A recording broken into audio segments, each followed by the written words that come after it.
La psychanalyse et la société avec Joseph Zudas. Psychanalyste à Périgueux et responsable du centre de consultation Gabriel Laccueil. Bonjour chers auditeurs de Radio Libre en Périgord, je reprends mes chroniques, la psychanalyse et la société. Aujourd'hui, je voudrais vous parler d'un auteur, parce que dans l'accueil que nous faisons des patients en grande difficulté au centre de consultation Gabriel Laccueil, où vous pouvez avoir une demande, un accès au 06 09 13 89 22.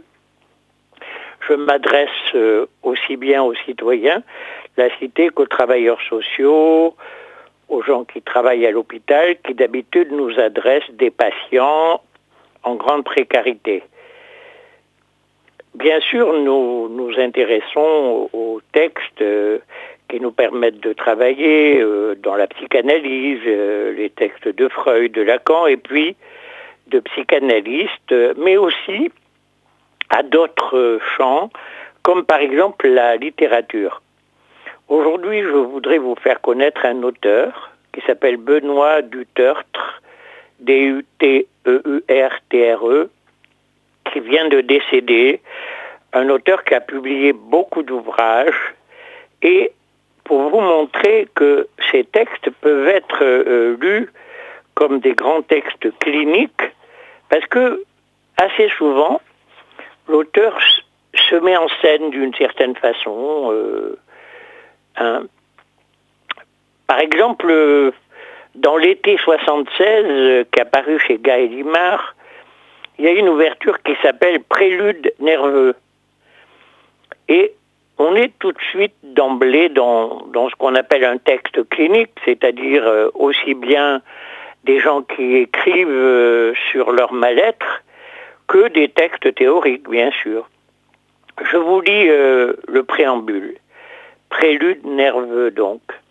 Le mal agissait depuis une semaine au moins, lancinante, haineuse, de médiocres pensées, me pourrissait l'esprit. Alors, c'est intéressant parce que souvent on parle de l'amour lié à la haine, quand on lit dans les journaux des conflits, et on s'aperçoit que les gens, d'une certaine manière, renvoient toujours à l'autre, comme s'ils étaient purs. Eh bien, dans ce texte, l'auteur nous dit par quoi il est habité lui-même. Je venais en effet de rater le Grand Prix du charme décerné à un auteur sympathique et doté de 10 000 euros. 15 jours plus tôt, le prix Sisyphe, qui salue un romancier obstiné, même montant, assorti d'un trophée en porcelaine, m'avait échappé de façon incompréhensible. Je possédais pourtant toutes les qualités requises. N'étais-je pas un auteur aimable et bien élevé? N'avais-je pas publié 20 livres sans me décourager? Persuadé que ces lauriers devaient me couronner, j'en voulais mortellement aux membres des jurys qui m'avaient promis leur vote avant de se reporter vers d'autres candidats. Tout un pan de mon appareil social, fait de flatterie et d'amitié fausse, venait de s'effondrer comme un château de cartes. Voilà, cet auteur nous dit ce qui se passe quand tout d'un coup, quelque chose qui est attendu, on va dire un objet, pour répondre à ce manque, lui échappe.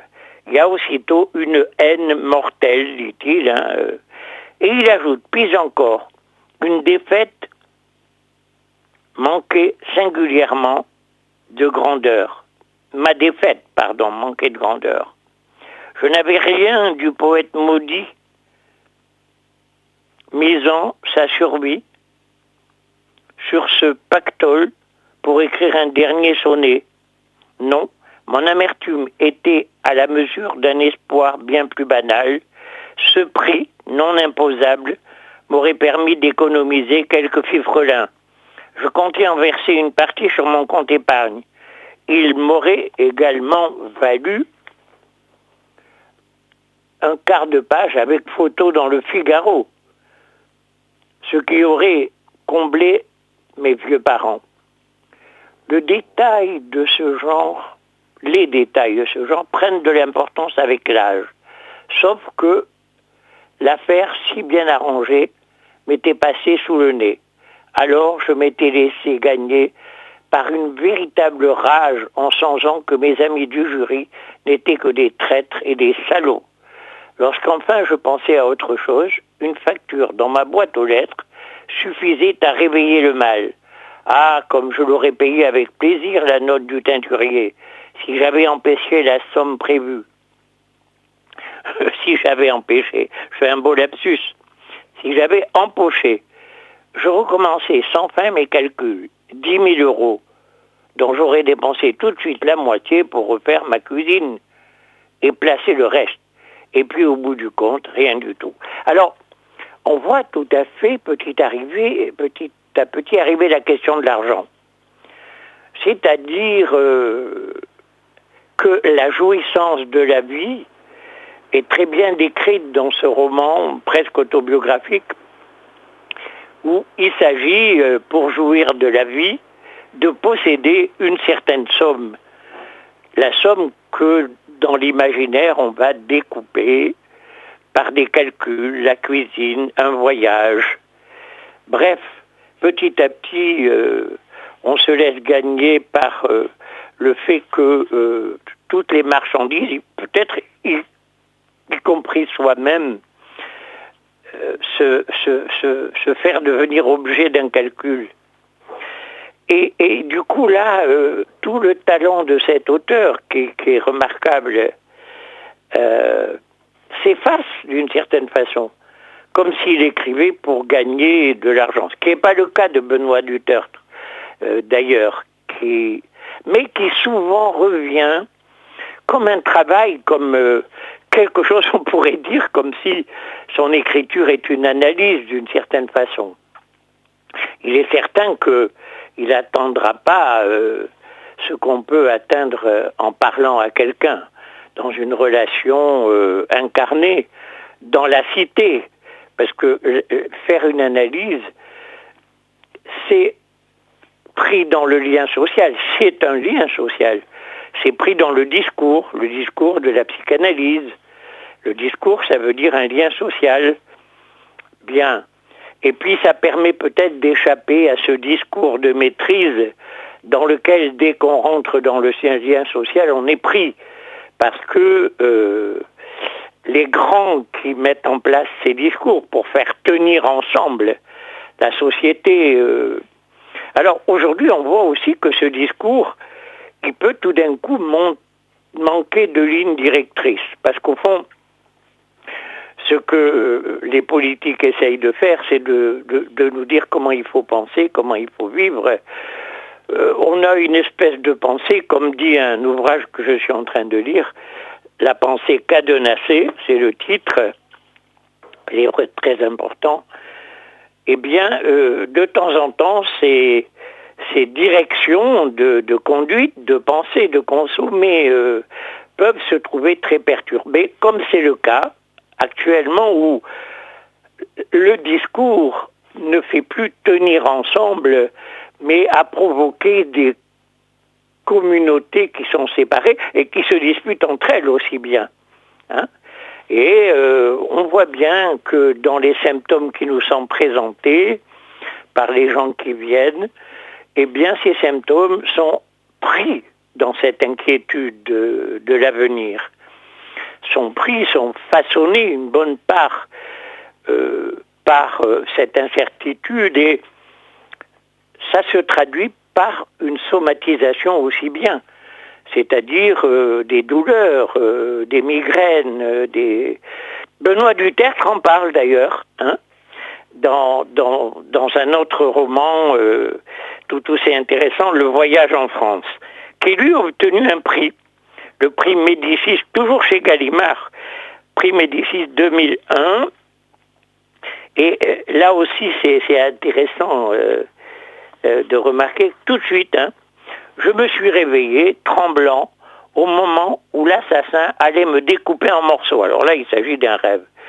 Plusieurs fois, j'ai crié pitié avant de retomber sur le lit, transformé en champ de bataille. Quand j'ai ouvert les yeux sous l'oreiller, le monstre était parti. Il faisait chaud, mais je grelottais entre les draps trempés de sueur. Timidement, j'ai tendu vers la moquette un mollet poilu, puis l'autre. Il se moque de lui en même temps. Ce corps, il est présenté presque comme quelque chose qui subit, comme le reste de ce rêve. Quelquefois, c'est même un déchet. Hein. Parce que les gens qui viennent nous voir nous racontent à quel point ils ont du mal à avoir un corps. Certains même, et ça s'appelle schizophrénie en psychiatrie, doivent s'inventer un corps. Hein. D'un pas mal assuré, je continue, je me suis dirigé vers le miroir où j'ai reculé devant mon visage amaigri, mon teint livide. J'ai relevé le menton pour chercher avec effroi les ganglions annonçant l'effondrement prochain du système immunitaire. Débâcle généralisé, sida, simple petit rhume, cancer de la gorge ou cancer de l'esprit. La matinée fut déplorable. Toutes les 5 minutes, alors, on a des gens qui viennent comme ça en disant « Qu'est-ce que j'ai ?» Ils ont été voir le médecin, qui n'a rien constaté. Donc ils finissent par se dire « C'est psychique ». Hein, c'est psychosomatique, c'est ça les termes. Et certains arrivent même en ayant mis de côté leur être et en se présentant comme si leur nom c'était un symptôme. Hein. Je suis lombalgique, je suis alcoolique, je suis pas Monsieur Pierre qui a des problèmes de boisson. Personnellement, je n'emploie pas le terme alcoolique d'ailleurs, je parle de buveur. Voilà, de buveurs en excès. La matinée fut déplorable. Toutes les 5 minutes, je retournais devant la glace pour discerner dans une incertitude grandissante si je n'étais pas mourant, si j'avais l'air épuisé ou en pleine forme, si mon visage se creusait ou se boursouflait. Plus précisément, je pensais à ma gorge douloureuse, enflée, envahie par cette tumeur qui allait boucher la trachée, m'interdire de manger. Tout le roman n'est pas comme ça, mais on voit que Benoît du Tertre est quand même inquiet. Je ne sais pas bien de quoi il est mort, parce qu'il n'était pas très vieux, hein, peut-être la cinquantaine, mais on voit qu'il y a quelque chose là, comme beaucoup de personnes qui se présentent avec une difficulté à vivre financière, de formation, qui ont perdu beaucoup, ou qui ont vécu une séparation, qui peut sembler banale parce qu'aujourd'hui ça se répète, mais comme on reçoit au cas par cas, c'est jamais banal, c'est toujours très singulier, même si c'est de séparation dont il s'agit. Hein, on n'aime pas tous de la même façon, on n'aime pas la même personne.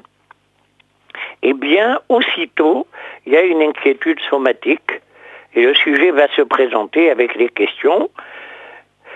Donc, il est évident que lire Benoît du Tertre, c'est très important pour nous. Parce que progressivement, d'abord on s'aperçoit que l'écriture, que les gens qui tiennent un journal ou qui écrivent des poèmes ont trouvé une première solution, un arrimage d'une certaine façon de ce qui traverse l'esprit et qui est fluide et qui coule, qui tourbillonne dans leur tête, si j'emploie leurs mots. Ils ont trouvé avec l'écriture un journal banal, des poèmes tout simples, qui ont peut-être pas aux yeux des éditeurs une grande valeur littéraire, mais il s'agit quand même de littérature, qui ont trouvé une première réponse avec cet arrimage. Voilà, mes chers auditeurs, à bientôt. Voilà ce que je voulais vous dire aujourd'hui. Merci, je vous conseille bien sûr de continuer à écouter Radio Libre en Périgord, la radio qui vous écoute. À bientôt.